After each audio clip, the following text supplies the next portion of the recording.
Please like, share, and subscribe. Wishing you happiness and good luck every day. 2,300%. Just let that number sink in for a second. In 1994, that was the annual growth rate of this new thing called the World Wide Web. It was a number so absolutely wild, so completely off the charts, that it caught the eye of one man on Wall Street and, well, pretty much changed the world forever. And that man was Jeff Bezos. At the time, he was a young, super sharp vice president at a fancy hedge fund. But for him, 2,300% wasn't just another statistic on a page. Oh no, it was a signal. It was a once-in-a-lifetime opportunity. He was seeing a future that almost nobody else was even thinking about. So, that single mind-bending number, that's the seed from which this whole giant thing grew. Today we're going to explore how that number sparked the vision for an everything store and really forged the DNA of the company we all know as Amazon. To really get the idea, you have to kind of picture where it came from. We're talking the early 90s at a firm called D.E. Shaw & Co. Now, this was not your typical Wall Street joint. It was an elite quantitative hedge fund, basically a house of quants. They hired scientists and mathematicians, not your usual finance bros, to use computers to find patterns in the market. And Jeff Bezos? He was a rising star there, one of their youngest VPs.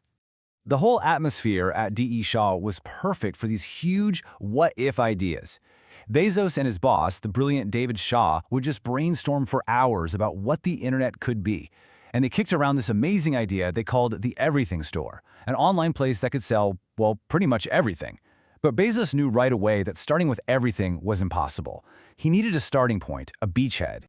So what did he do? He made a list of 20 possible things to sell, but books just jumped right off the page, and for a few genius reasons. First, they're a commodity. A copy of Moby Dick is the same no matter where you buy it. Getting them was simple too, with only 2 major distributors in the whole country. But here's the kicker. With over 3 million books in print, he could offer the magic key, a selection that no physical store on planet Earth could ever hope to match. So he had the idea, a brilliant one. But now came the really, really hard part. Walking away from a secure, super high-paying job on Wall Street for some crazy, unproven idea on the internet. I mean, this was a massive leap of faith, and he needed a solid way to think it through. To make this huge decision, he created what he called the regret minimization framework. The idea is actually both simple and incredibly powerful. He imagined himself at 80 years old, looking back on his life. He knew he wouldn't regret leaving a Wall Street bonus behind, but what he knew he would regret, deep in his bones, was not being a part of this thing called the internet. So he asked himself that exact question. And thinking about it that way, he said, made the decision incredibly easy. It's a powerful question for any of us facing a big choice, isn't it? Which path is going to cause you less regret down the road? And just like that, the choice was made. Jeff and his wife Mackenzie flew to Texas, they grabbed his father's old Chevy Blazer, and they just started driving northwest. While Mackenzie drove, Bezos was in the passenger seat, tapping out a business plan on his laptop for a company that didn't even exist yet, heading toward a city they'd barely ever visited. So they land in a rented house in a suburb of Seattle, and let me tell you, the new reality could not have been more different from the world they had just left behind in Manhattan. I mean, the contrast was just jarring. You go from the top floor of a Manhattan skyscraper to a cold garage with a pot-bellied stove. From a stable, 6-figure job to a startup so risky his own parents told him he should just do it on the weekends. Their first name for the company was even Cadabra, as in abracadabra, but they had to scrap it because people kept hearing cadaver. Not a great start. Right from day one, a culture of being almost painfully cheap was baked into the company. Bezos famously built the first desks himself using $60 doors he bought at Home Depot. The door desk wasn't just furniture, It became this powerful, lasting symbol of being resourceful and a constant reminder to always do more with less. And this scrappy, find-a-way attitude was just everywhere. For instance, book distributors made you order at least 10 books at a time. But in the beginning, Amazon just didn't have that kind of volume. So they found a loophole. They'd order the one book a customer actually wanted, plus 9 copies of an obscure, always out-of-stock book about lichens. The distributor would ship the one book and a little apology note. This wasn't just a clever hack. It showed who they were. If the system doesn't work for you, figure out how to make it work. So for the first couple years, it was all about survival and clever tricks like that. But then, a cash infusion was about to arrive that would completely change the game, transforming the company from a scrappy little startup into something way more ambitious. And that change came in the form of $8 million. This was a game-changing investment from the legendary Silicon Valley VC firm Kleiner Perkins. All of a sudden, Amazon had rocket fuel. And with that money came a new, aggressive mantra that Bezos repeated to his employees constantly. Get big, fast. This was a radical shift in their mindset. The goal wasn't just survival anymore, it was domination. The logic was simple. The internet was a land grab, and it was time to claim as much of it as fast as possible, before anyone else could. This new aggression put them on a collision course with the Goliath of the book world, Barnes & Noble. I mean, just look at these numbers. In 1996, Amazon sold $16 million worth of books. Barnes & Noble sold $2 billion. The giant tried to crush the upstart. They launched their own website, they filed a lawsuit, and they publicly laughed at Amazon. One analyst even called them Amazon toast. But Bezos' response became the absolute core of Amazon's strategy. He got his employees together and told them this. He focused the entire company inward on serving the customer, arguing that, hey, our competitors are never going to send us any money anyway. It was a masterstroke of strategic focus. So you take all of this, the risk, the frugality, the pressure, the relentless focus, and it all happens in just a few short years. It was like a crucible, a forge that created the company's permanent identity, its very DNA. And the pace was just breathtaking. I mean, think about it. In 1994, it's just an idea in an office. By 95, it's a website running out of a garage. By 96, it's flush with venture capital. And by May of 1997, less than 3 years after that cross-country drive, Amazon was a public company that had raised $54 million. So when you boil it all down, these are the core principles that were coded into Amazon from the very, very beginning. The customer obsession that was born from battling giants, the long-term thinking that came from that regret minimization framework, the frugality perfectly symbolized by those door desks, and the bias for action, that relentless drive to get big fast. This became the Amazon code. That code, born in a garage and tested in battle against giants, went on to build one of the most powerful companies in the world. Which of course leaves us with one final big question to think about. A quarter century later, does that original code still run the everything store? You know, everyone thinks they know the Amazon origin story. Guy in a garage, right? Starts selling books online in Seattle. Well, what if I told you that story's missing the most important part? That the real story actually starts years earlier, inside one of the most secretive and honestly brilliant firms on Wall Street. See, to really get Amazon, you have to rewind. We're going back to the early 1990s, New York City, because the seed for what would become the everything store, well, it wasn't planted in a garage. It was dreamed up inside a skyscraper. So our story kicks off at this place called D.E. Shaw & Co. And you got to understand, this was not your typical Wall Street firm. Forget the shouting traders, the pinstripe suits. This was something totally new. A place where algorithms were king, not bravado. So what exactly was D.E. Shaw, or DSCO, as the people who work there called it? Well, it was a quant friend. The founder, David Shaw, he was this former computer science professor, and his whole idea was to use super sophisticated software to find these tiny, microscopic glitches in global markets and just exploit them. You can almost think of it as a technology lab that just happened to be playing with billions and billions of dollars. And what's so wild is how Desco is basically built to be the anti-Wall Street firm. I mean, they were obsessively secretive. They hired physicists and mathematicians, not your standard MBA grads. And the vibe, it was super casual, super intense, kind of like a Silicon Valley startup, but way before that was really a thing. In a lot of ways, this place was the intellectual blueprint for the kind of company Jeff Bezos would eventually build. Okay, so into this world of hyper-analytical introverts walks this young, really ambitious vice president named Jeff Bezos. And in a company just packed with brilliant people, he stood out pretty fast, but maybe not for the reasons you'd think. By their standards, this guy was the life of the party. Bezos apparently lived by this quote from computer scientist Alan Kay, and it just perfectly sums up his whole approach, right?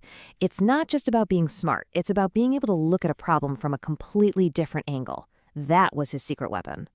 And I mean, he applied this analytical mindset to literally everything. He was famous for using Wall Street terms for his social life, like calculating his women flow, if you can believe that. He kept a notebook with him at all times, jotting down ideas. He even had a sleeping bag in his office. The guy wasn't just working, he was systematically engineering his entire life. And this just perfectly shows you the kind of culture he was in. Disco's hiring process was the stuff of legend.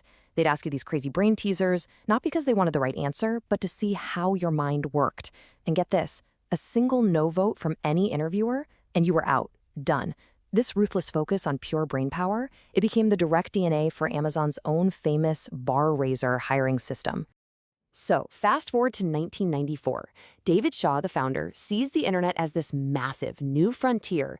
He thinks his tech lab is the perfect place to conquer it, and he puts his star employee, Jeff Bezos, in charge of figuring out exactly how to do it.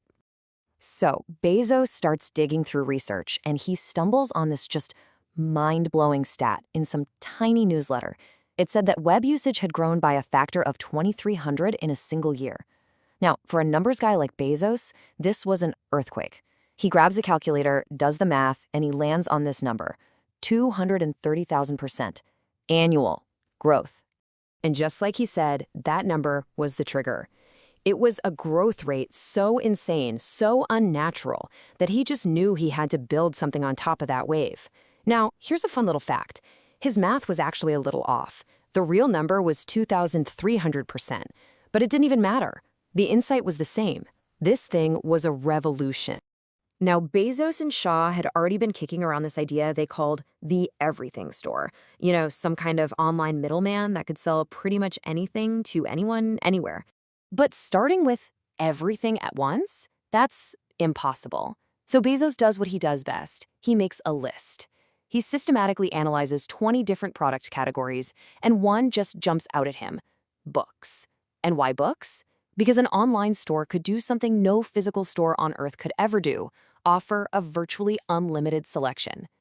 And this is the key point. Books were the perfect Trojan horse. For one, they're a pure commodity. A copy of Moby Dick is the same whether you buy it in New York or Nebraska. Sourcing was simple, only 2 big distributors to work with. But the most important thing, a website could offer millions of titles.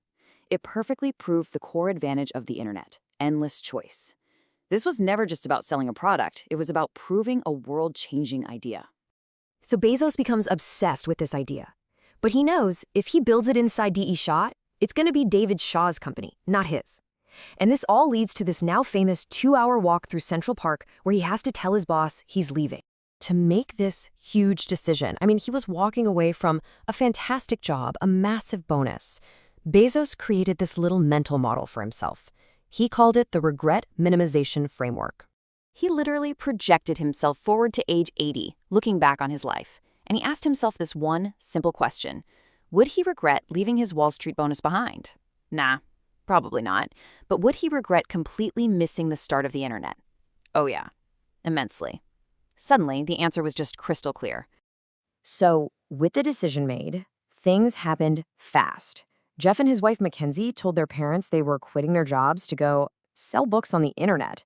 And you can imagine, his parents were, let's say, a little concerned. The departure was so quick. They packed up their whole apartment, told the movers they'd call them later with a final destination, and just started driving west. Mackenzie drove while Bezos sat in the passenger seat, hammering out a business plan and revenue projections on a laptop. And even their destination, Seattle, was a classic Diesco-style analysis. They picked it partly because of a Supreme Court ruling that meant they could avoid collecting sales tax in most states. So then, a couple of years later, after his non-compete agreement with D.E. Shaw had expired, Bezos called up an old colleague he'd promised to get in touch with. He didn't need a big, fancy pitch. All he said was, "It's time. This is going to work." And that was the moment Amazon really started to become an empire.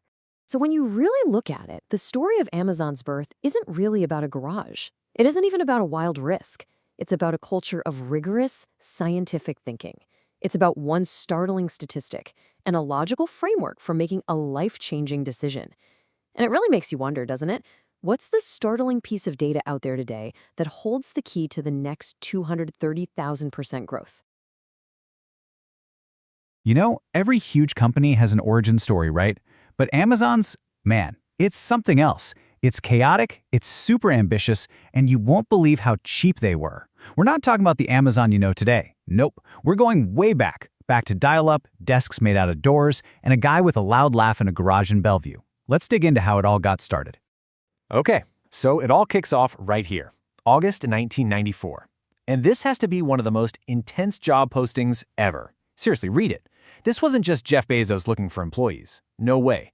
This was a challenge. He was on the hunt for people who could basically invent the future, like yesterday. And the whole mission? To build a store on this brand new kind of weird thing called the internet. But hey, before you can build the everything store, you need a name. And their first shot at it? Well, let's just say it had a fatal flaw.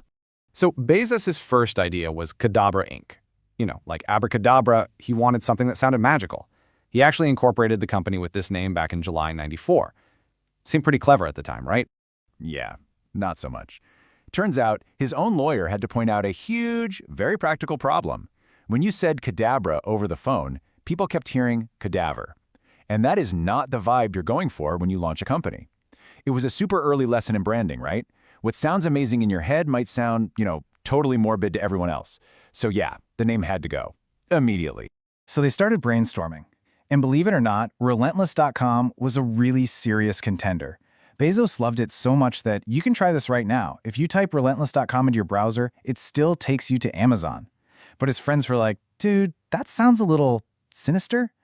Then he's just flipping through a dictionary and lands on Amazon, the Earth's largest river, for what he hoped would be the Earth's largest bookstore. It was just perfect. It sounded huge, epic, and bonus points, it started with an A, which put them right at the top of all those early web directories. All right, so they've got the name. Now it's time to actually build this thing. And the first headquarters, well, it was about as far from a fancy corporate campus as you could possibly get. So get this. Welcome to Amazon's global headquarters, circa 1994. It's a garage. A converted garage in Bellevue, Washington. We're talking no insulation, just an old stove for heat, and so much computer gear plugged in that they were constantly blowing the fuses in the house. And the entire operation was running on an absolute shoestring budget. Bezos himself put in the first $10,000. That's it. Every single penny was critical. This wasn't some cushy startup. It was a massive bet, and it was funded by his own personal savings. And this is where Amazon's famous frugality principle comes from. It wasn't just some corporate buzzword they came up with later. It was literally about survival. Their desks? They were actual doors they bought from Home Depot for like $60. They had this crazy web of orange extension cords snaking all over the house just to keep the servers from crashing.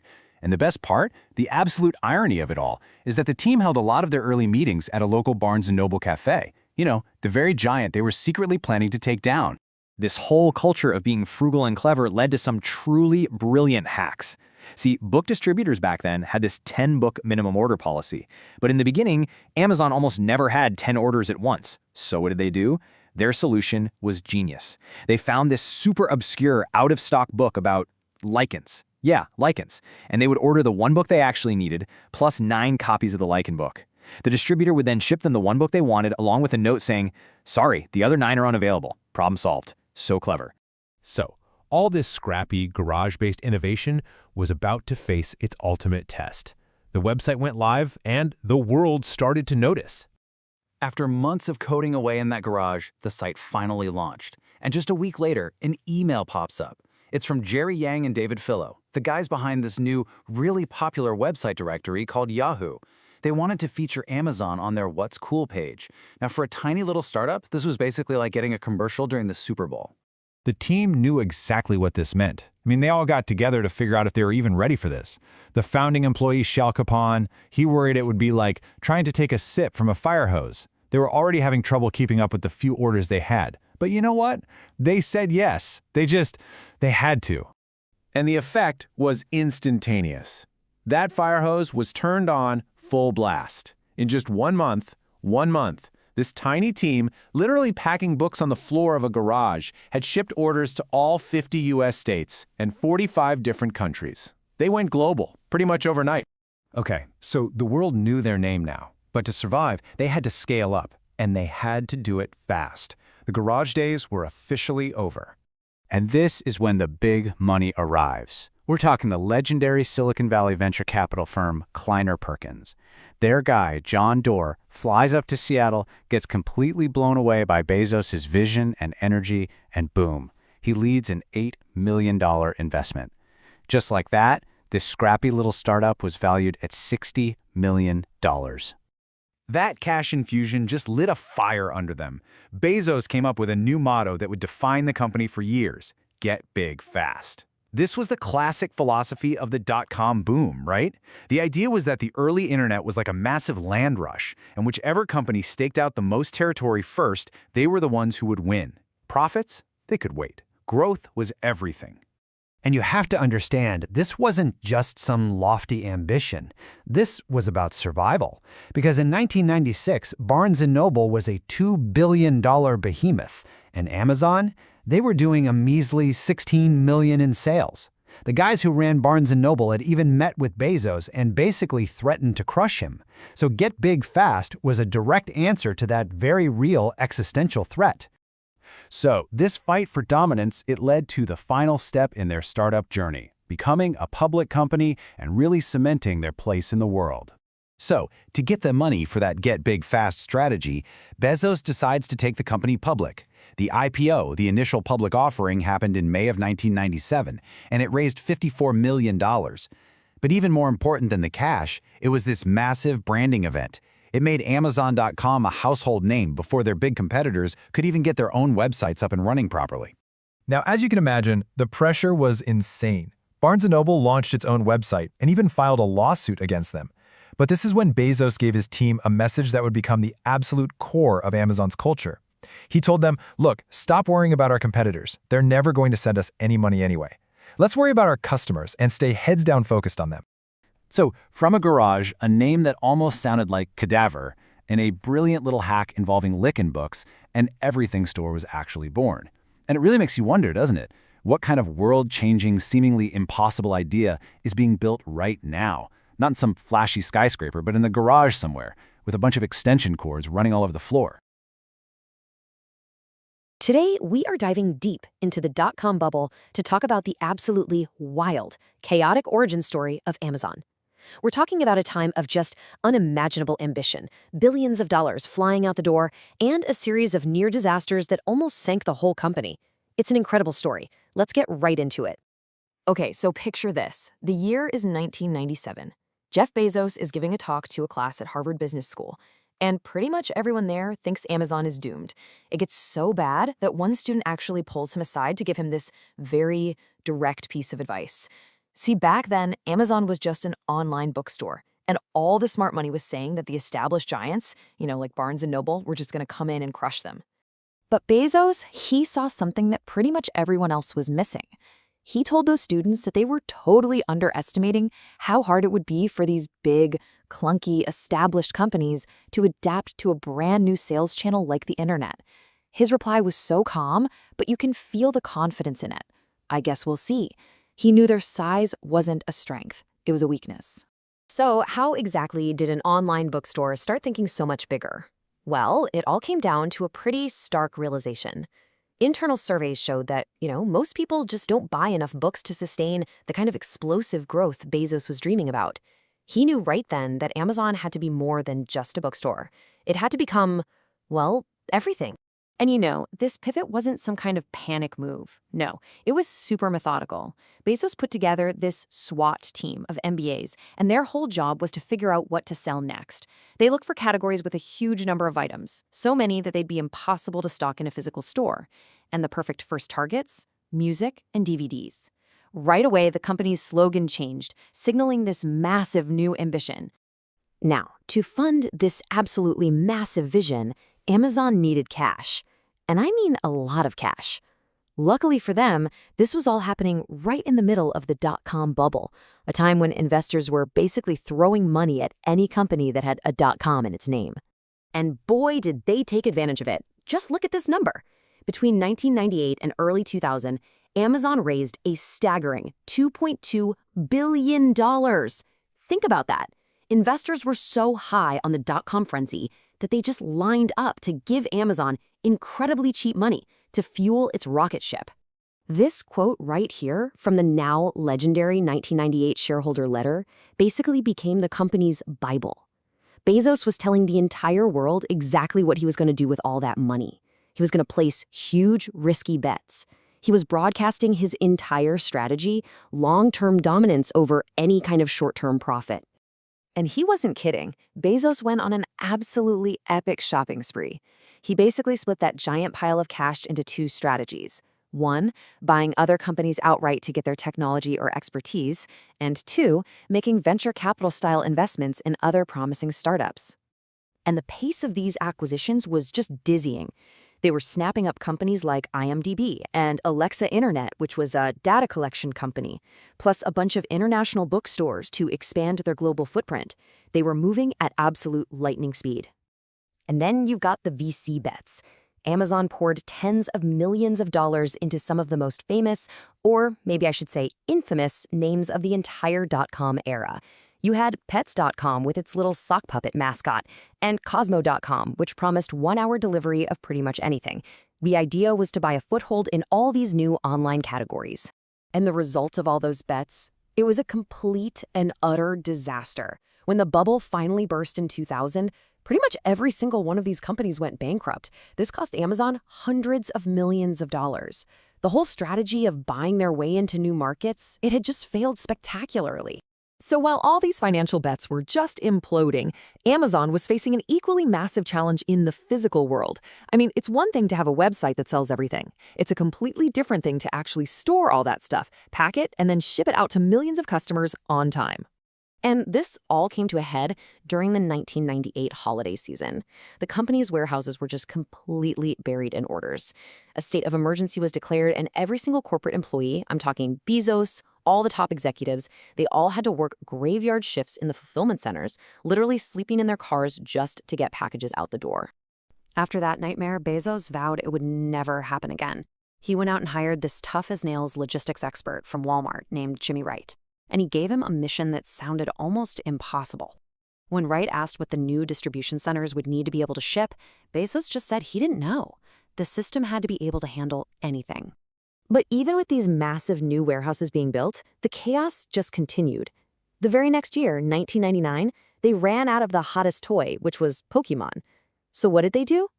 Amazon sent employees out to rival stores like Toys R Us with corporate credit cards to buy up all their inventory.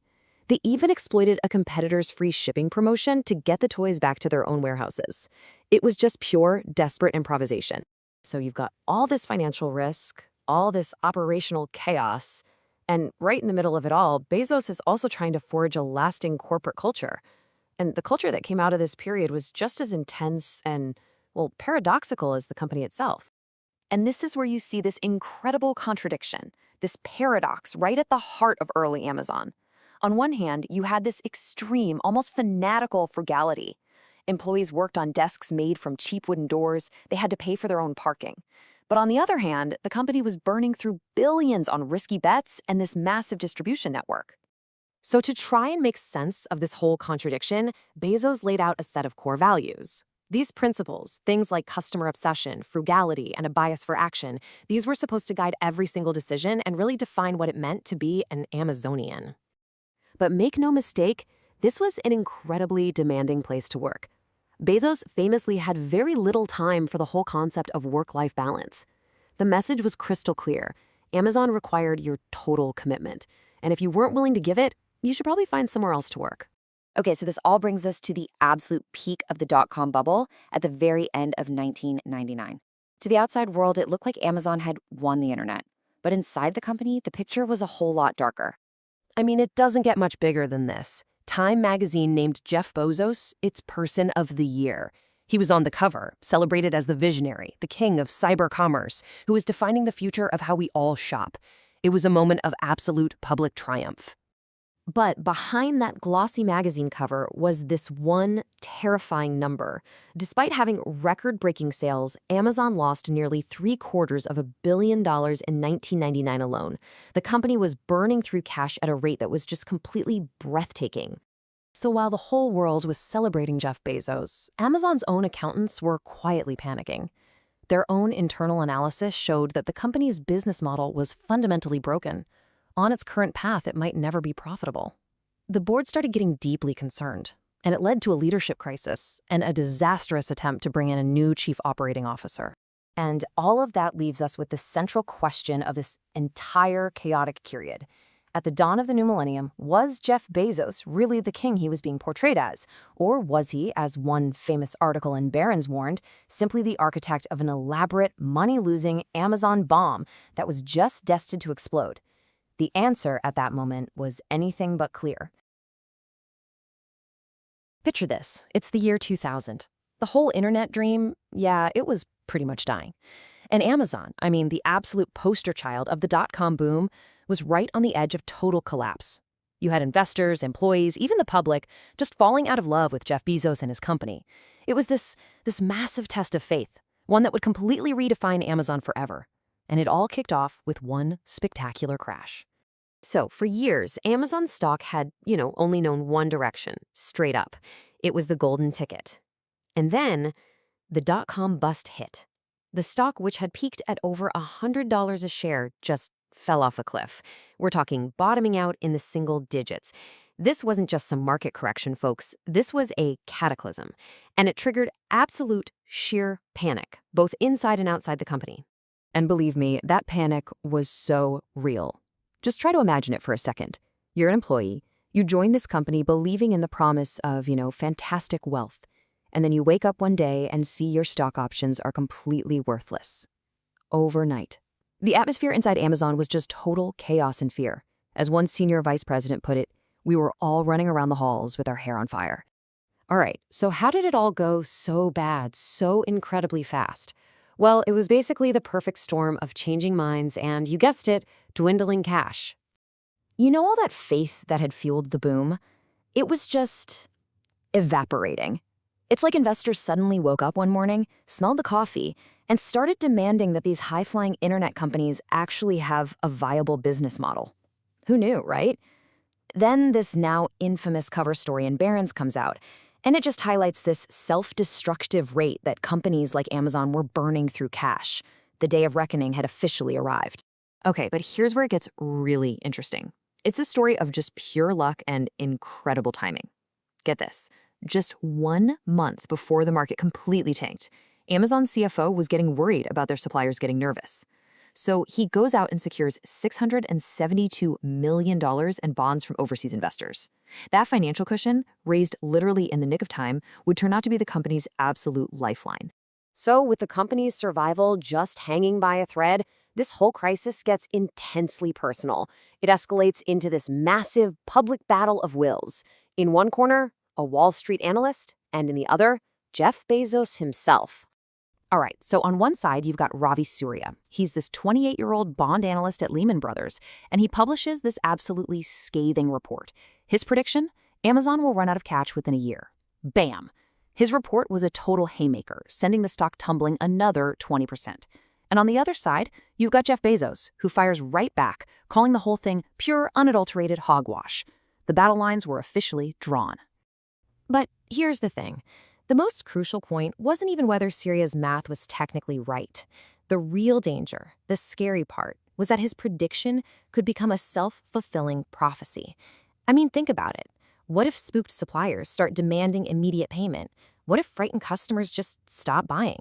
All of a sudden, perception becomes a fatal reality for Amazon. So facing this existential threat from the outside, Bezos knew he had to turn inward and confront the chaos happening right inside his own company. This crisis basically forced a complete reinvention of Amazon's core philosophy. See, during the boom years, Amazon's entire strategy could be boiled down to just 3 words: get big, fast.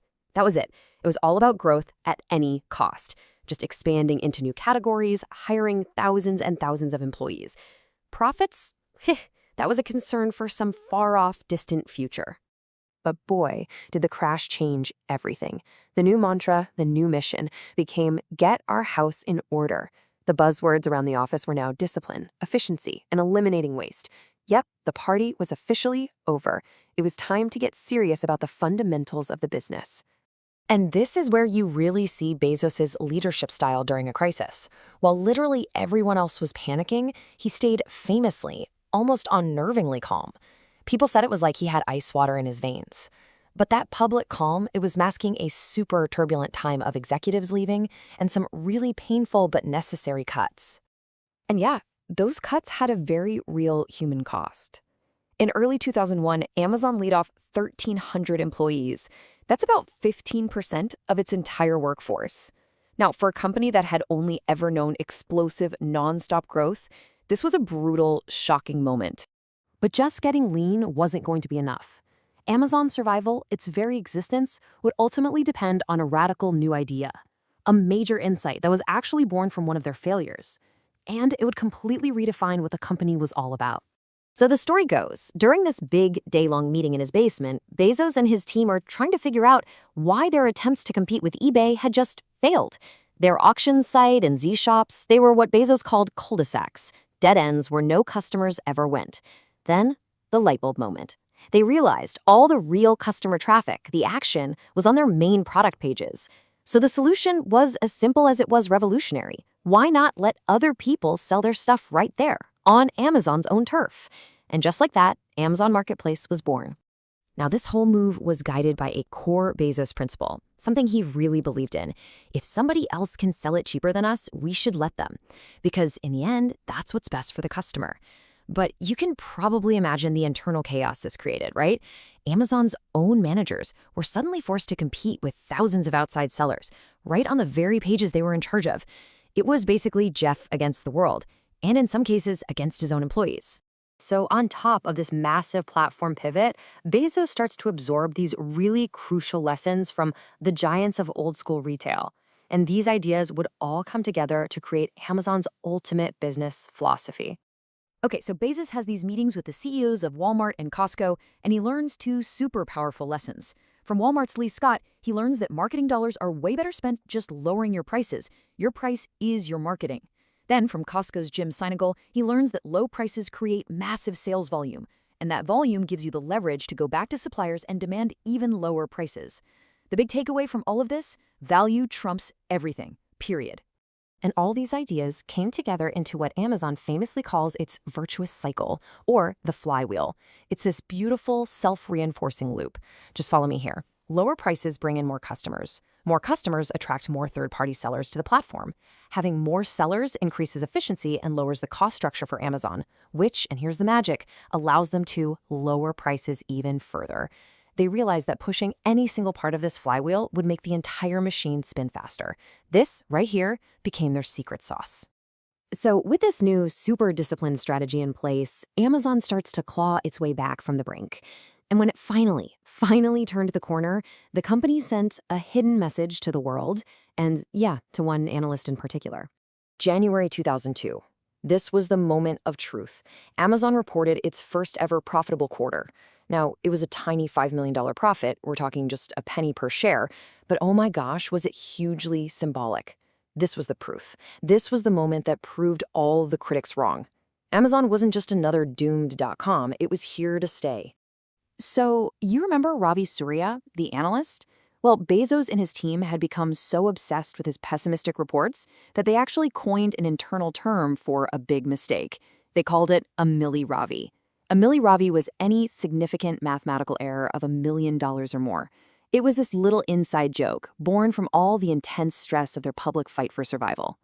And this is where it all comes together. A year later, in a quarterly earnings press release, Amazon includes this really bizarre, kind of clunky quote from Jeff Bezos.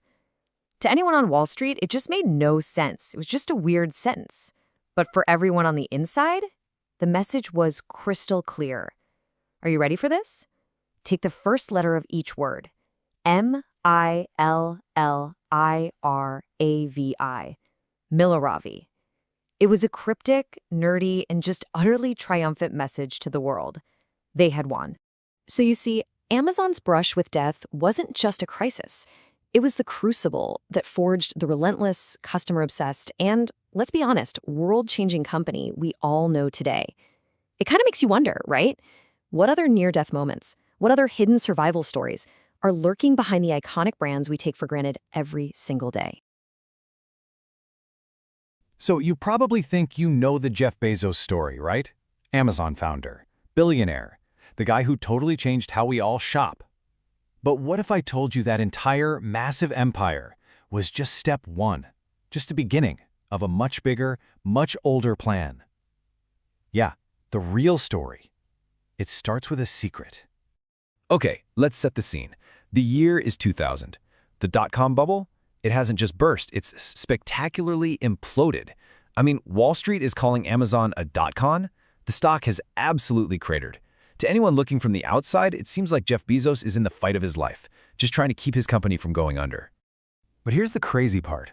What almost nobody knew is that right in the middle of all this chaos, Bezos was secretly siphoning off his time, his energy, and yeah, his own money, into something completely new, a top-secret project. And this new company? It had absolutely nothing to do with selling books or anything else online for that matter. So that brings us to the big question, the one this whole story hinges on. Why?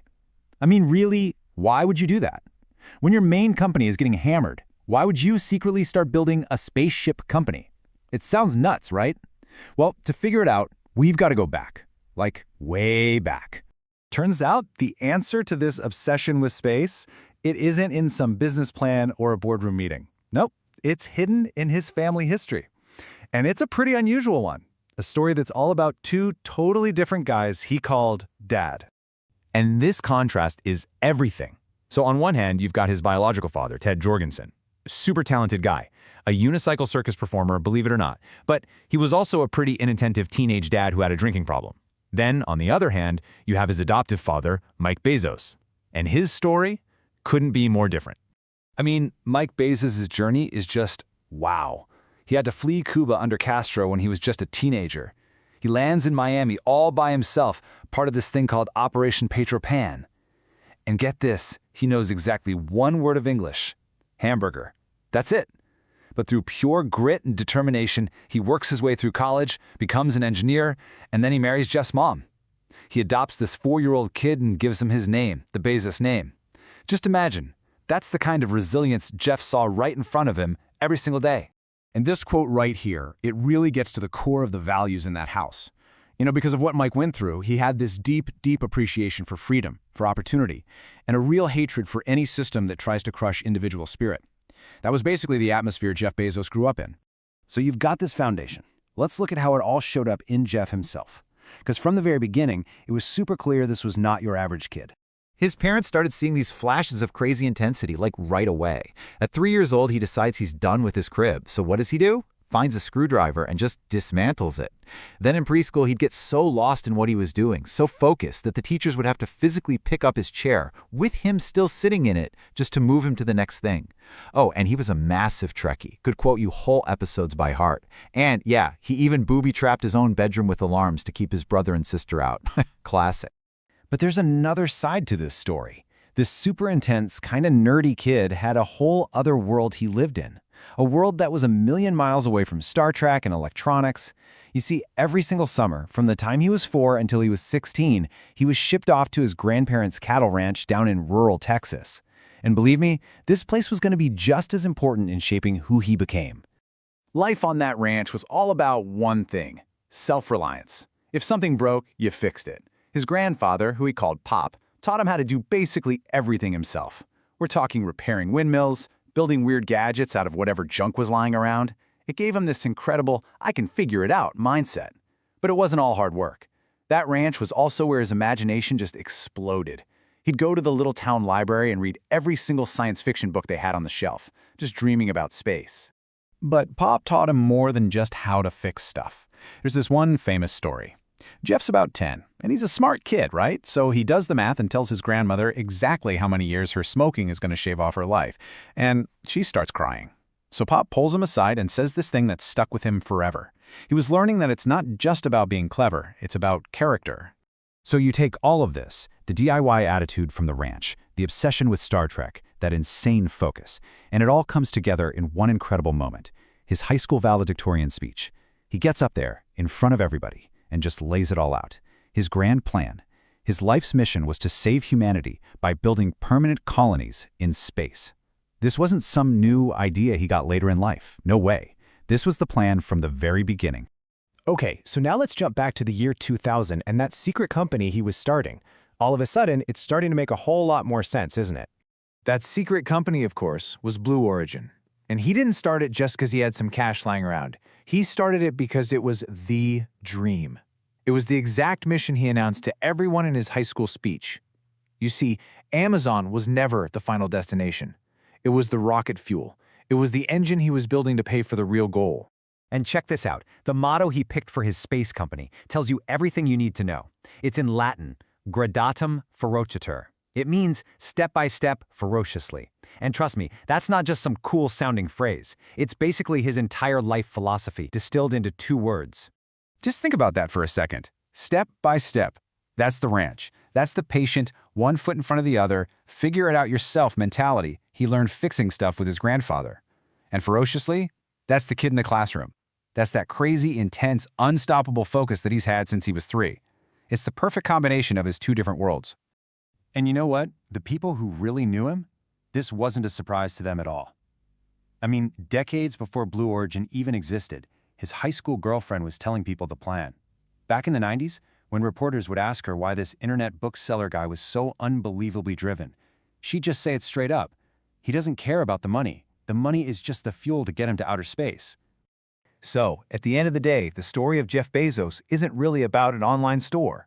It's about a kid who figured out his life's mission when he was a teenager, and then spent the next 50 years building everything he needed, step by step, ferociously, to make that dream a reality. Which kind of leaves us with one last question to think about, right? We've all got passions, we've all got dreams. But what's that one huge, maybe even kind of crazy goal that you're building towards? What's your outer space? All right, let's get right into it. When you think of Amazon today, you probably picture this perfectly smooth, incredibly efficient machine, right? It gets almost anything to your door in like 2 days. But it wasn't always like that, not even close.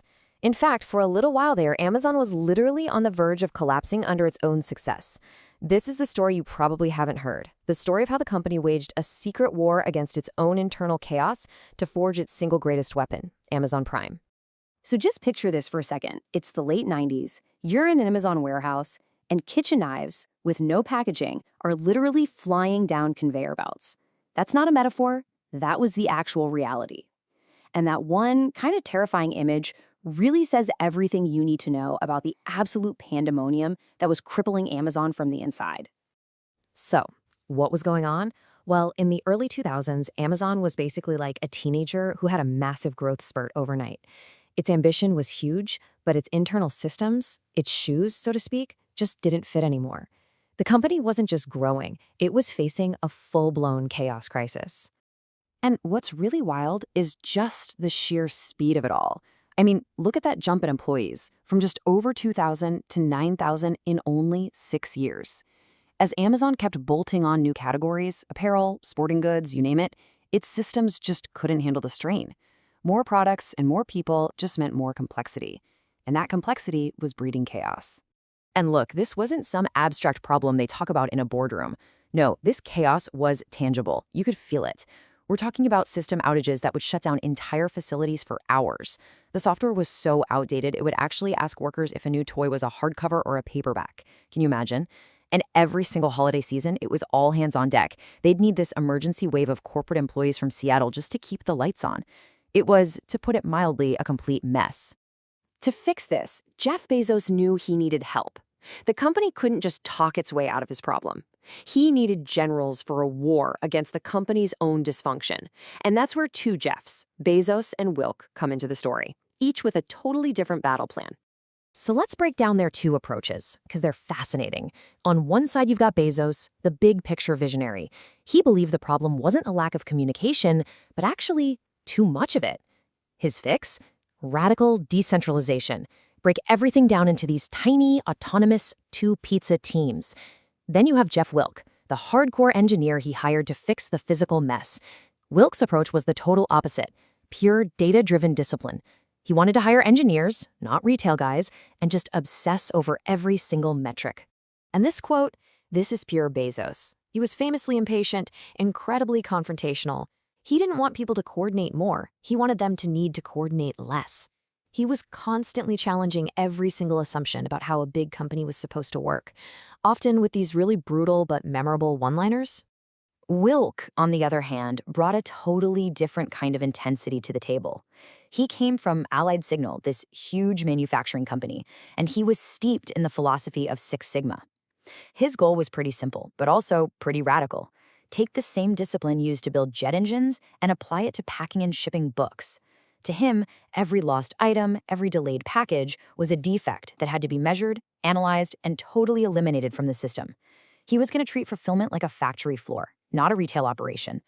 So you've got this combination of big picture theory and boots on the ground engineering, and it led to this complete and total transformation. Amazon was about to turn its biggest weakness, those chaotic fulfillment centers, into its most powerful and lasting competitive advantage. Okay, so the core of the problem, the real villain in this story, was something called batch processing. Just imagine the entire warehouse operating in these big, clunky waves.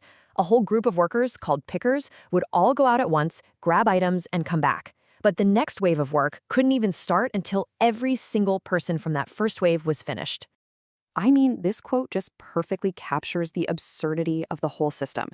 You've got 99 people, 99, who are totally done with their work, but they have to just sit there, doing nothing. Why? Because they're waiting for that one last person to finish up. The entire multi-million-dollar operation grinds to a dead stop because of one little delay. The inefficiency is just mind-blowing. This all came to a head at this big meeting in a drab conference room out in Fernley, Nevada. And the question on the table was a big one. Should Amazon even be in the logistics business at all? The easy move was to just outsource the whole thing, but Bezos and Wilks made this incredibly counterintuitive choice. They decided to double down, to go all in on fixing the problem themselves. Their solution was to completely vanquish the idea of batches and create a new system of continuous flow. They literally unplugged the old software from outside vendors and built their own from scratch. So instead of these clumsy waves of people, now you had invisible algorithms coordinating every single movement. And that turned the chaotic stop-and-start process into a smooth, predictable, and unbelievably fast machine. And once they had built this thing, this incredible fulfillment engine that was light years ahead of anybody else, a brand new question popped up. And it was a question that would lead to Amazon's most audacious and ultimately its most company-defining bet ever. So, what do you do with it? You've perfected the art of getting a package from a shelf to a truck faster and cheaper than anyone on the planet. Well, the answer was a service that at the time sounded a lot like financial suicide. $79. That was the number. For a whole year of unlimited 2-day shipping. Now you gotta remember, this was a time when a single fast shipment could cost you $8 or more. So this number, it just didn't add up. If a customer ordered just 10 things a year, Amazon was already losing money on them. And this wasn't just some outsiders thinking it was a terrible idea. As one of their own executives admitted, every single financial model they ran internally said they were completely crazy. It was a massive, massive gamble, an act of faith that flew in the face of all conventional business wisdom. But it wasn't a blind faith. It was faith in this one core concept, the flywheel. The idea was that Prime would be the ultimate gas pedal for this thing. By making shipping feel free, it would just erase the biggest reason people hesitated at checkout. You'd stop thinking about shipping costs and just click buy. And that new buying habit would spin the flywheel faster and faster. More customers attract more sellers, which means more selection. More volume lowers Amazon's costs, which lets them lower prices even more, which brings in even more customers. Prime wasn't really about the $79. It was about creating an unstoppable force. But a machine this powerful doesn't just run on its own. The engine behind Prime wasn't just software and conveyor belts. It was a corporate culture, one that was just as intense, just as frugal, and often just as brutal as its founder. This culture wasn't just a byproduct of their success. It was a key ingredient to it. This is such a great little story. So Bezos sees these brand new TVs being installed in conference rooms, decides they're a waste of money, and has every single one of them ripped out. But, and this is the key part, he deliberately left the empty metal mounts on the walls for years. It was this constant, silent reminder to every single employee, do not waste money, period. And his intensity went way beyond just being frugal. His employees had a private name for his temper tantrums, nutters, and he was known for delivering these absolutely soul-crushing rebukes. This was not a warm and fuzzy place to work. It was a pressure cooker, where you were expected to have all the answers and defend them against a relentless intellectual assault. But here's the crucial context, and this engineer, Bruce Jones, just sums it up perfectly. Imagine, your team works for 9 months on a project. 9 months. Bezos comes in, says it's all wrong, and redesigns the whole thing himself on a whiteboard. And the truly devastating part? He was right. As Jones said, it would be easier to stomach if we could prove he was wrong, but we couldn't. And that right there, that's the whole paradox of the Amazon culture. Often brutal, yes, but also ruthlessly effective. Which really leaves us with this final big question. From flying knives and piles of messy inventory to a logistics machine that powers a global empire, Amazon's whole journey was born from total chaos and forged by this relentless, often ruthless, drive for perfection. And when you look at the result, you just have to wonder, was there any other way? Today, we're diving into the incredible, untold story of how Amazon, a company that was pretty much on the brink of failure, secretly reinvented itself to become the absolute tech titan we know today. It's a really great story of crisis, a bitter rivalry, and honestly, one of the biggest breakthroughs in the history of the internet. Okay, so picture this. The year is 2005. Amazon is throwing this huge, lavish 10th anniversary party. They've got Bob Dylan and Norah Jones performing. But, behind all the celebrity glamour, the company was in some serious trouble. Even though it had come so far, the word on Wall Street and in the media was that Amazon's best days were long gone. And just to put this into perspective for you, back in 2005, eBay was worth 3 times more than Amazon. And Google, the new star of Silicon Valley, it was worth more than 4 times as much. And this was after being a public company for less than a year. Amazon was just getting completely lost in their shadow. The pressure was absolutely immense. It got so bad that just a week after that big anniversary bash, the New York Times ran a front-page story basically saying Jeff Bezos wasn't the right guy to lead his own company anymore. I mean, can you imagine? Analysts were openly calling for him to get the boot. So, what was the root of the problem? Well, for years, Bezos insisted that Amazon was a technology company. But to the rest of the world, it just wasn't buying it. It sold things online, had super thin profit margins, and honestly, it just seemed kind of boring. It looked and quacked like a simple retailer. But Jeff Bezos, he refused to accept this. His answer was this really defiant mandate that he gave to the entire company. They had to invent out. This became his rallying cry. He told his teams again and again, the only way forward, the only way out of this mess was through pure invention. He was absolutely determined to prove to the world that Amazon was, deep down, a tech company that could create something totally groundbreaking. But to do that, Bezos first had to defeat an enemy inside his own company. He had a name for it, the institutional no. You know what I'm talking about, that natural reflex that big companies have to just shut down risky, weird, new ideas. To invent their way out, they first had to get over themselves. So while Amazon was fighting this battle internally, an all-out war was heating up outside with Google, a war that threatened to drain its most precious resource, its people. And the difference between the two companies was just stark. On one hand, you've got Amazon's famous, frugal, kind of combative culture, where employees literally had to pay for their own parking, and the stock price was going nowhere.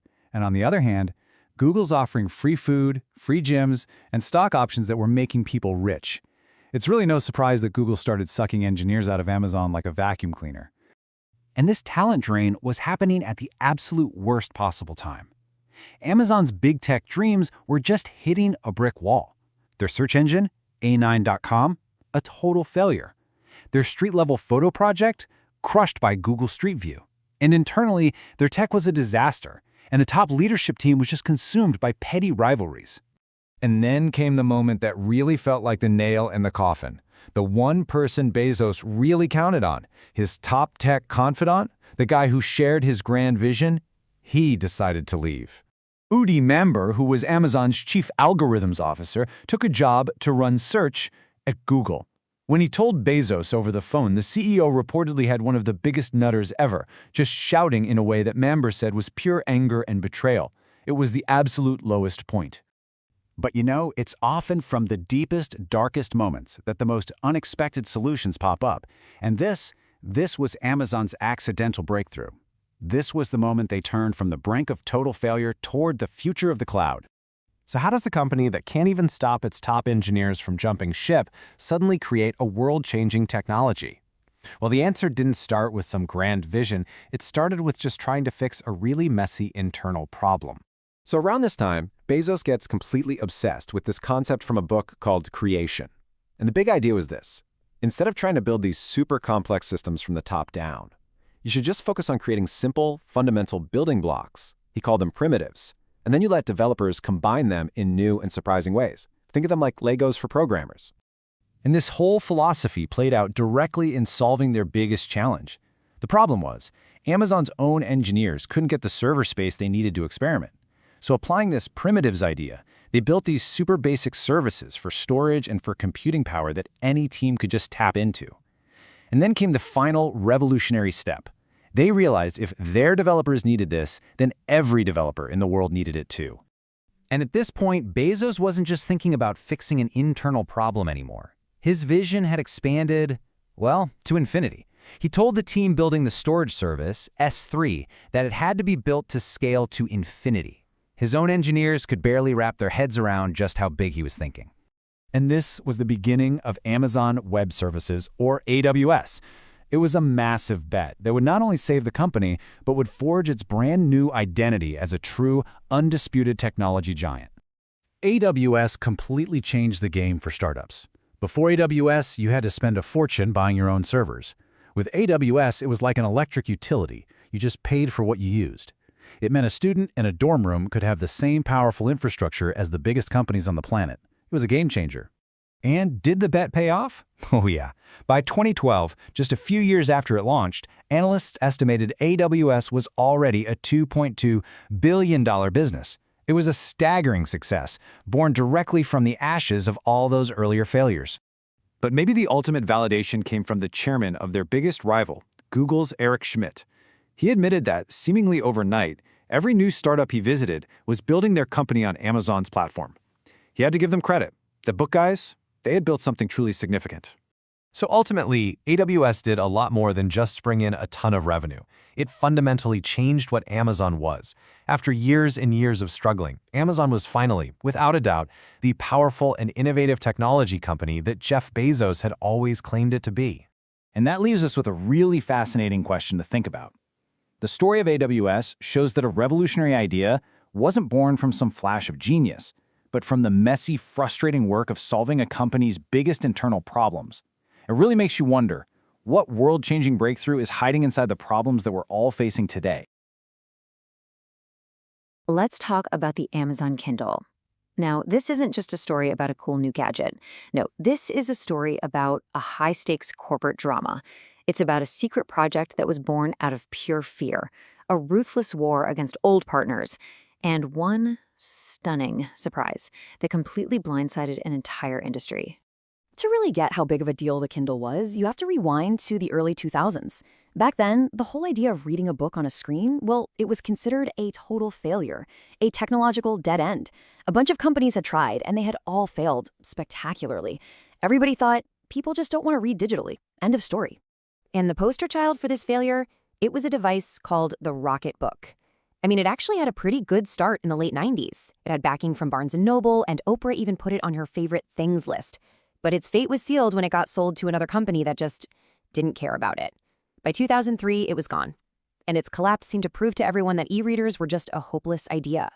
Okay, so the e-reader was dead. But while the book world was pretty smug about that, a totally different crisis was brewing over at Amazon, and it had nothing to do with books. It had everything to do with music, and a terrifyingly successful little white box from Apple. That little box, of course, was the iPod. Jeff Bezos was watching in absolute shock as Apple, with its combination of the iPod and the iTunes Store, completely demolished the physical CD market. According to one investor, Bill Miller, Bezos was just blindsided by how quickly his CD business was, in his words, eviscerated. And that's when he had a terrifying thought. If Apple could do that to music, someone could do it to books. See, Amazon learned a huge lesson from Apple. Apple didn't just sell a device, they sold a whole ecosystem. You had the iPod, sure, but you also had the iTunes Store to fill it up. Amazon realized it had to copy that exact playbook. To survive, it couldn't just sell ebooks. It had to control the device, the store, and really, the entire future of the book industry itself. And that realization, It kicked off a top-secret mission inside Amazon. In 2004, Bezos basically issued a command from on high. Amazon was going to build its own e-reader. Now, this was a radical idea. Amazon was a retailer, right? Not a hardware company. His own top executives were totally against it, warning him it was way too risky and just not what they did. But at Amazon, what Jeff wants, Jeff gets. And this led to this internal kind of joking nickname, the Jeff Bot. A Jeff Bot is an executive who's so in sync with Bezos' thinking that they'll execute his plans with just, absolute devotion. And the guy Bezos picked to lead this crazy hardware project, a guy named Steve Kessel, was the quintessential Jeff Bot. The mission Bezos gave Kessel was just wild. He pulled him off the physical books business, which was making tons of money, and told him, your job is to kill your own business. He wanted Kessel to act like his only goal was to make physical books obsolete. It's a classic move. Disrupt yourself before someone else gets the chance to. And Bezos wasn't just demanding any device. He had this set of principles that his engineers thought were totally insane. First, it had to have an e-ink display that looked just like paper. Second, it couldn't require a computer. You had to be able to download books right on the device. But the biggest one, the craziest demand, was for a free built-in cellular connection. The idea that a customer could buy a book from anywhere, anytime, without ever paying for data, that was completely unheard of. Of course, every secret project needs a cool code name, right? They called this one Fiona, after a character in a sci-fi novel called The Diamond Age. In the book, Fiona has this amazing interactive textbook that teaches her everything. Kind of the perfect inspiration for what the Amazon team was trying to build for real. But look, a beautiful device is totally useless if there's nothing on it. And getting the books for this new device, well, that was going to create a massive problem for Amazon. Bezos set this crazy goal of having 100,000 ebooks ready for launch. And to get them, Amazon had to turn on its oldest partners, the book publishers. And let's just say they were not going to ask nicely. This brings us to one of the most revealing parts of this story, something called the Gazelle Project. This was an internal nickname for how they'd get better terms from publishers. And according to people there at the time, Bezos himself came up with the analogy. Amazon should approach the smaller publishers the way a cheetah hunts down a sick gazelle. Yeah. It was a ruthless strategy, all about exploiting their reliance on Amazon for sales. The pressure was just immense. I mean, look at this gap. Bezos is demanding nearly 100,000 titles for day one, but at the time, publishers had only digitized about 20,000 books total. This huge difference is what fueled Amazon's incredibly aggressive push to basically force publishers to convert all of their old books into digital files. And the negotiations were famously brutal. The effort was led by an executive named Laura Porco, and this quote from one of her own colleagues really says it all. Publishers felt like they were up against a company that wasn't a partner anymore, but an enemy. And these tactics weren't just tough on the publishers. They caused problems inside Amazon too. Jeff Steele, one of the first guys sent to negotiate with publishers, got so uncomfortable with how aggressive Amazon was being that he actually quit. He just felt like it was pure bullying, which shows you that even inside the company, not everyone was on board with this approach. So, despite all the fighting and all the tension, Amazon was getting closer. By late 2007, the device was ready, the digital library was stocked, and it was time for the big launch. But Amazon was holding one critical secret back from everyone, especially from the publishers. Okay, picture this. It's November 19th, 2007. We're at the W Hotel in New York City. Jeff Bezos steps onto a stage in front of a room full of journalists and publishing executives. Many of these are the same people who just spent months in these awful negotiations with his company. They're all there to see the future of reading, but they have absolutely no idea what's about to hit them. So Bezos unveils the first Kindle. And yeah, it looks a little clunky now, but back in 2007, it was revolutionary. It was light, held hundreds of books, had that paper-like screen, but the killer feature was WhisperNet. That was the free wireless that let you download a book in under a minute, with no fees, no setup. It basically solved every single problem that old e-readers had. And then, 17 minutes into his presentation, he dropped the bomb. New releases and New York Times bestsellers, they would all be priced at one single flat rate, $9.99. So how did they do that? Well, this is the crazy part. Amazon was paying publishers their normal wholesale price, about $15 for a new hardcover. But they were turning around and selling that same ebook for $9.99, taking a $5 loss on every single bestseller. This was the secret they kept from everyone. It was a massive, expensive bet designed to get customers hooked on the Kindle and to completely reset what people thought a book should cost. You can just imagine, the publishers and the audience were stunned. They'd just spent months fighting with Amazon about digitizing books, all while being kept completely in the dark about the one thing that would devalue their most profitable product. This quote just captures that feeling of shock, of being totally played. In that moment, they realized the rules of their own industry had just been completely rewritten without them. The Kindle launch was, without a doubt, brilliant. But the strategy behind it, the secret project, the publisher squeeze, the price ambush, it showed a ruthless, calculating side of Amazon. And it really raised a big question about the company's whole identity. Was it on a mission to spread the love of reading, or was it just a mercenary out to conquer an industry? The Kindle was a huge win for innovation. It made books more accessible than ever before. But the story of how it was created, well, it forces us to ask a really tough question. When you're trying to disrupt an entire industry, where do you draw the line between progress and just plain predation? So, let's talk about the exact moment Amazon went from being this company Wall Street just didn't get to an absolute titan of industry. We're diving into those pivotal years, because this isn't just a story about growth. Oh, no. This is about a strategic liftoff that completely changed the way you and I shop forever. And you really can't understand Amazon's rise without first getting inside the head of its founder, Jeff Bezos. This quote from someone who worked with him for years just nails his whole mindset. He wasn't trying to play by the existing rules of business. He was trying to rewrite them from scratch. And that philosophy, that idea of questioning literally everything, is so central to the story we're about to unpack. All right, so what was the secret sauce? What was the engine humming away behind the scenes that powered all this growth? Well, inside Amazon, they had this concept they called the flywheel. And in the mid-2000s, this thing was just starting to spin up and become this, well, unstoppable force. The idea itself is actually pretty simple, but it's incredibly powerful. Instead of just doing one big thing, like a huge marketing campaign, you build a system where every single part pushes and accelerates every other part. At a time when most companies were thinking in a straight line, Amazon was building a loop. For them, it was basically like they'd figured out how to harness a law of physics for their business. And here's exactly how it worked. It all started with Prime. That was the first big push. You see, Prime members spent about double what regular customers did. All that spending attracted a flood of other sellers who wanted in on the action. More sellers meant the selection on the site just exploded. And with more stuff to buy, the customer experience got way better, which, you guessed it, attracted even more Prime members.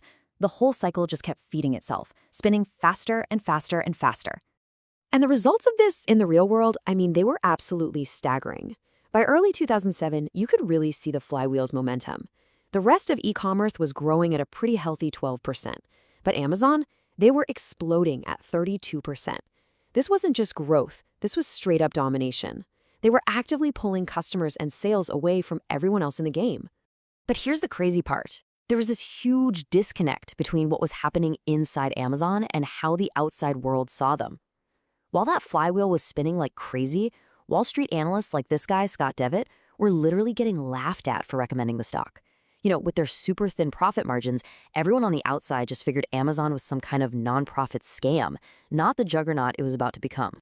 Now, as Amazon got bigger, it started to run into some really tough competitors. And the battle with the online shoe retailer Zappos, well, it wasn't just another business rivalry. For Jeff Bezos, this was a high-stakes game of chess. And believe me, he was more than willing to sacrifice a few pieces to get the checkmate. I mean, Zappos was like the bizarro world version of Amazon. They were polar opposites. For Amazon, a customer having to call them was a sign of failure, a defect that needed to be engineered out of the system. But for Zappos, a long phone call was a huge opportunity to build a real personal connection. They were this quirky, customer-obsessed company going up against Amazon's cold, data-driven machine. So how did Bezos respond? He launched a competing shoe site, Endless.com, with one single brutal mission: inflict as much pain on Zappos as possible. Amazon started offering free overnight shipping and even a $5 bonus. They were intentionally losing money on every single sale. It was a direct assault designed to force Zappos to match their crazy offer and just bleed cash. But here's the thing. Zappos didn't break. They fought back hard. It It was only when the 2008 financial crisis hit and started squeezing their finances that they finally came to the negotiating table. But they came from a position of strength, and they walked away with an acquisition price of around $900 million, way more than Bezos ever wanted to pay. They really did fight Amazon to a draw. Okay, so right after this brutal multi-year campaign to weaken and then buy out a competitor, Jeff Bezos records a message for all the Zappos employees. And in it, he says this, one of his all-time favorite lines. Considering what he'd just done, the claim was, well, it was described as credulity straining. It's just a fascinating peek behind the curtain at the gap between corporate talk and corporate action. That same financial crisis that pushed Zappos into the deal, it also kind of acted as a cloaking device for Amazon's bigger moves. While the rest of the retail world was hunkering down, just trying to survive, Amazon was investing and expanding. And for some of the old-school retailers who were already weak, that pressure was just too much. The first giant to fall was Circuit City. For a while there, they were the biggest electronics retailer in the entire country, but they ended up becoming the poster child for what happens when a company just fails to adapt to a new world. Their downfall was really a series of bad decisions and hesitations. They held on to old sales models for way too long. But their biggest mistake, their most unbelievable blunder, from 2001 to 2005, they actually paid Amazon to run their website for them. Can you believe that? They literally paid their future executioner. They just couldn't see where retail was going, and by 2009, they were gone. The next big casualty was a true titan of the book world, Borders. For decades, their huge superstores were everywhere. They basically defined the book buying experience for millions of people. And just like Circuit City, Borders also outsourced their online business to Amazon for a time. This quote from one of their executives just says it all. Their leadership completely misunderstood what they were up against. They saw Amazon as just another catalog. That massive short-sightedness, plus the rise of the Kindle and the financial crisis, it led them straight into bankruptcy in 2011. Of course, the weapon that helped deliver the final blow to Borders was the Kindle. But the Kindle wasn't just a new gadget. It was Amazon's declaration of war on the entire publishing industry, and it kicked off this huge revolution over the price and the very value of a book. Okay, so the publishers were, to put it mildly, freaking out about Amazon selling new bestsellers for just $9.99. They felt like it was devaluing their entire business. So they teamed up with a new player in the ebook game, Apple, to create a totally different system. They called it the agency model, and under this model, the publishers, not the store, got to set the final price. It was a direct shot at Amazon, an attempt to grab control back. What happened next was just a stunning display of corporate power. When the publisher Macmillan tried to force Amazon to accept this new model, Amazon didn't just say no. The very next day, they deleted the buy button from every single Macmillan book on their entire website. Print, digital, all of it. For a whole weekend, one of the biggest publishers in the world was just invisible on the world's biggest bookstore. The public backlash was so intense that by Monday, Amazon had to give in. And this quote from a literary agent just perfectly captures the shock that went through the entire industry. Amazon's move to go to the nukes sent a crystal clear, brutal message. If you challenge our control of the market, we will try to erase you from existence. And even though they lost that specific fight, you better believe everyone got the message.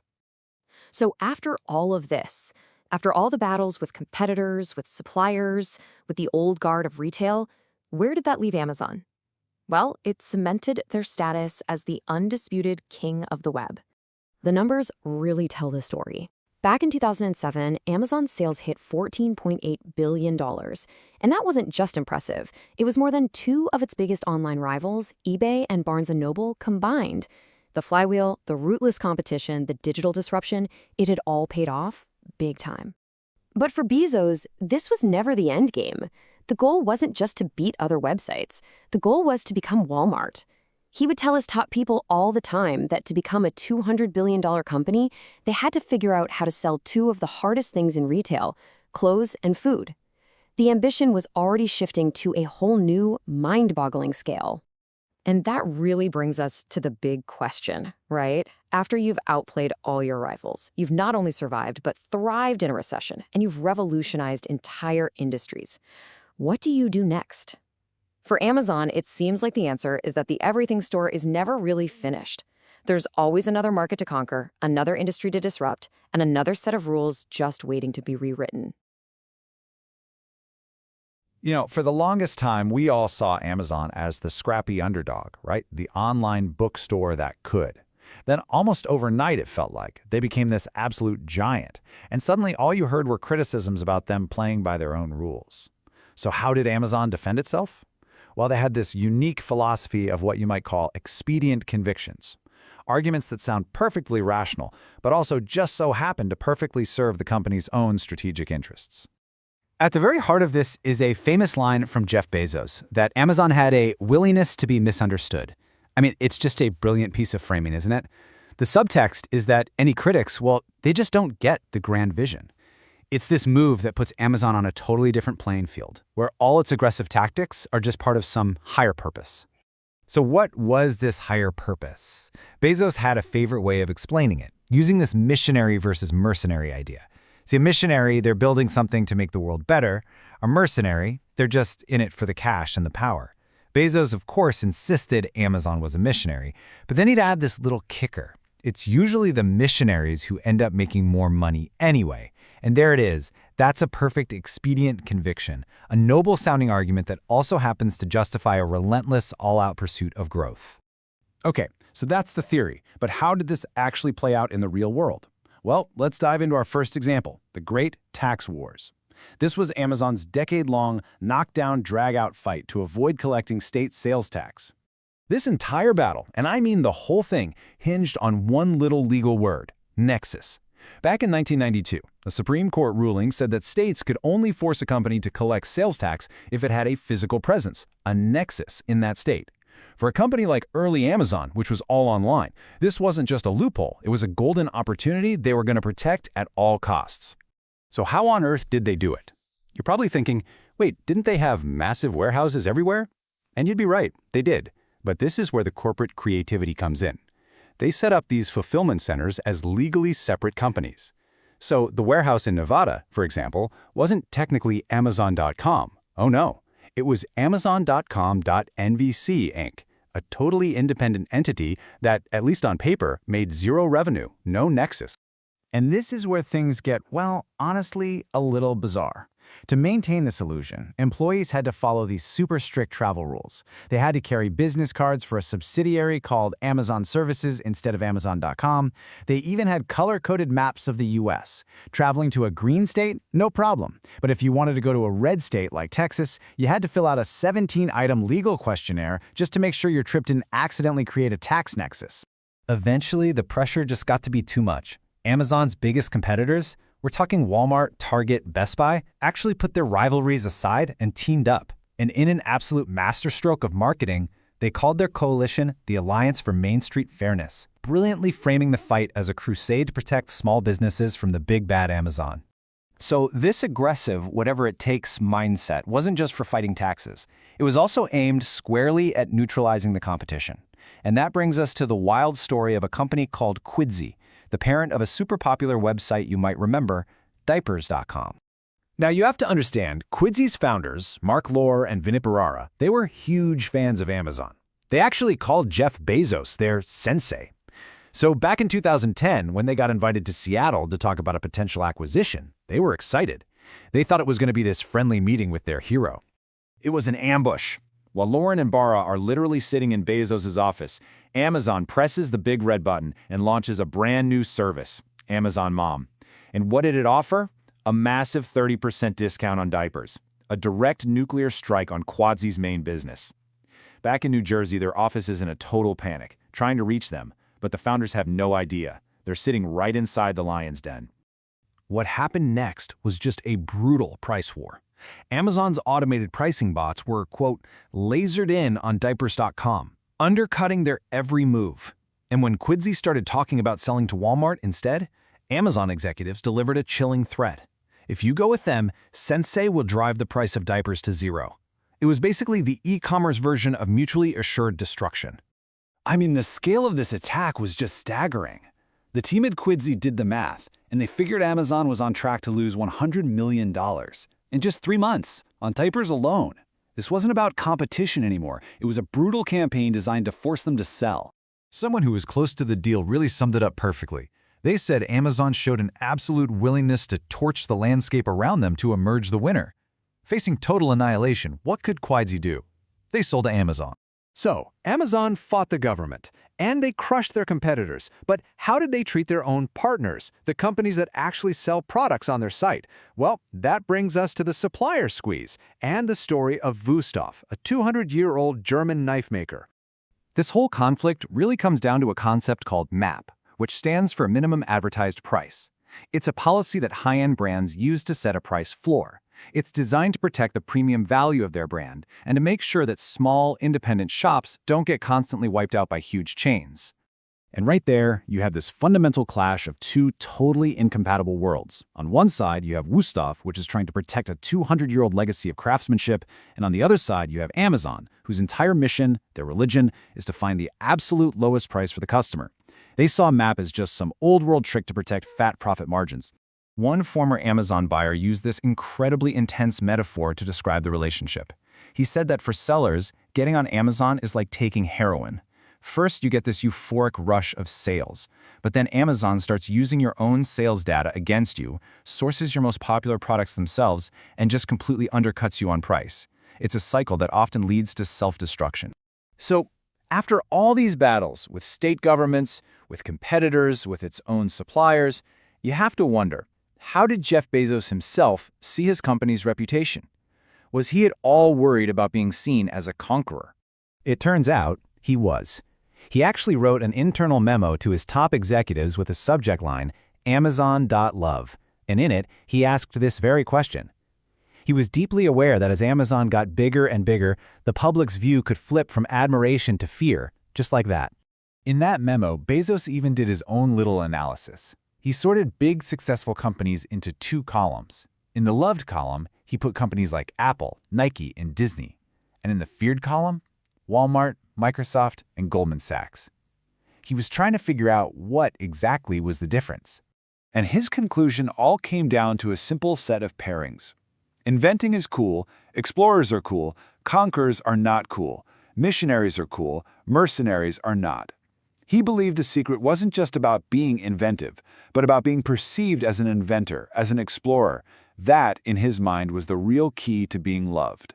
Which, of course, brings us full circle. After seeing the ruthless tax strategies, the complete destruction of diapers.com, and the squeeze put on suppliers like Wüsthof, you really have to ask yourself, do those actions reflect an inventor or a conqueror? And that right there is the billion-dollar question at the very heart of Amazon's legacy. Amazon. It's a force of nature, right? But if you really want to get what makes it tick, what drives it so relentlessly, you can't just look at the warehouses or the stock price. The secret, believe it or not, is in this incredibly personal, kind of hidden story about Jeff Bezos, a story that connects the biggest store on the planet to one of its absolute smallest. So look at these two pictures. On one side, you've got the engine of modern commerce. I mean, look at that thing. An Amazon fulfillment center. Basically a city unto itself, just humming with activity, a symbol of pure global scale. And then you've got this, the Roadrunner Bike Center, a small, super quiet shop in Glendale, Arizona. I mean, they couldn't be more different. It's like they're from different planets. And yeah, the differences are just massive. Amazon, it's this sprawling global conglomerate. We're talking millions of products, infrastructure that spans the globe. The Bike Center, though, it's a local institution. It's built on a hand-picked selection of bikes and, the friendly personality of the guy who runs it. One is all about the data, the algorithms. The other, it's all about human connection. So, what in the world could connect these two, this global empire and this tiny local shop? Well, the answer isn't in some business textbook. It's not about strategy. It's about family. It's about blood. See, it all comes down to the story of a father Jeff Bezos never knew. And the story starts with a clue, of all places, hidden inside that very bike shop. If you walked into that shop, you'd see this hanging on the wall. It's an old newspaper clipping of the owner, a guy named Ted Jorgensen, back when he was a teenager riding a unicycle. And for decades, that's all he was to anyone, the local bike guy. But then, in 2012, a journalist walked through his door and told him something that would connect his tiny little world to one of the biggest companies on the entire planet. So this journalist tells Ted that his son, Jeffrey, the son he hadn't seen since he was just a toddler, is now one of the most successful men in the world. Jeff Bezos. Imagine hearing that. And Ted's first question, after seeing a photo of his adult son for the very first time, is just heartbreaking. He just asks, is he still alive? Just let that sink in for a second. For 45 years, Ted Jorgensen, Jeff Bezos' biological father, lived less than 30 miles from 4 different Amazon fulfillment centers and had no idea. Absolutely no clue that the famous CEO of this massive company was the little baby boy he'd let go of so long ago. And Ted's life, it wasn't easy. It was a series of hard knocks, really. As a teenager, he promised his ex-wife he'd stay out of his son's life. A few years after that, he was violently mugged, his jaw broken in 10 places. He poured every last cent he had into that bike shop. It was a life of quiet, hard work, but you have to imagine it was haunted by that decision he made all those years ago. But here's where it gets even crazier. His stepson, Darren, after hearing the news, starts watching videos of Jeff Bezos online, and he hears something uncanny. You know that big, booming laugh that Bezos is famous for? Turns out it was Ted's laugh. Almost an exact match. It's like this genetic echo, just carried across a whole lifetime of silence. Okay, so let's shift gears. Let's go from the father's quiet, simple life to the absolute kingdom the son built. Because it is a kingdom, with its own language, its own rules, and yeah, its own unique form of terror, all centered around a single punctuation mark. This little guy right here, the question mark. Inside Amazon, if you get an email from Jeff Bezos, and the only thing in the body is this single character, well, that's basically a ticking time bomb landing in your inbox.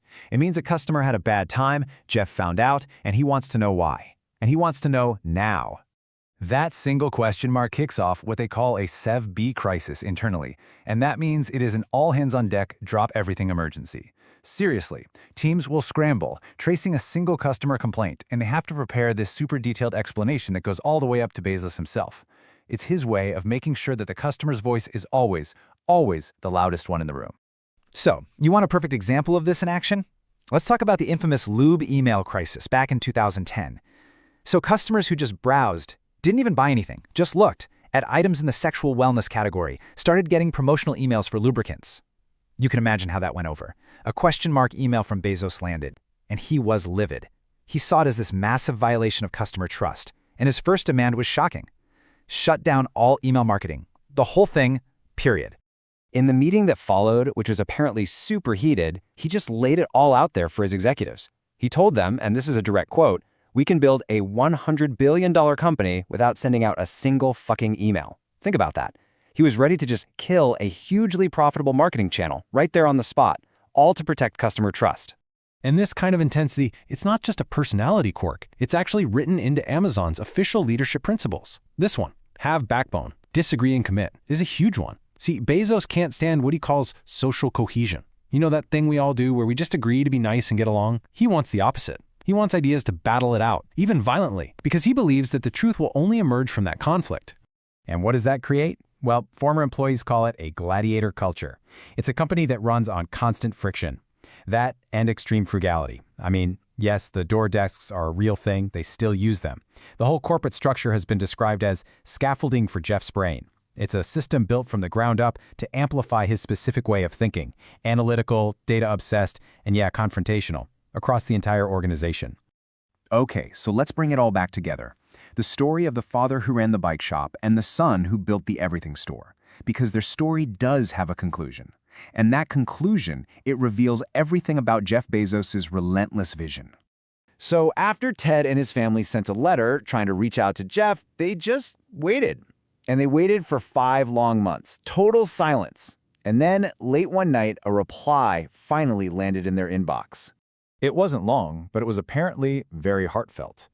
In the email, Bezos explained that he had a great childhood, that he didn't hold any resentment. He even said he empathized with the impossible choices his parents had to make as teenagers.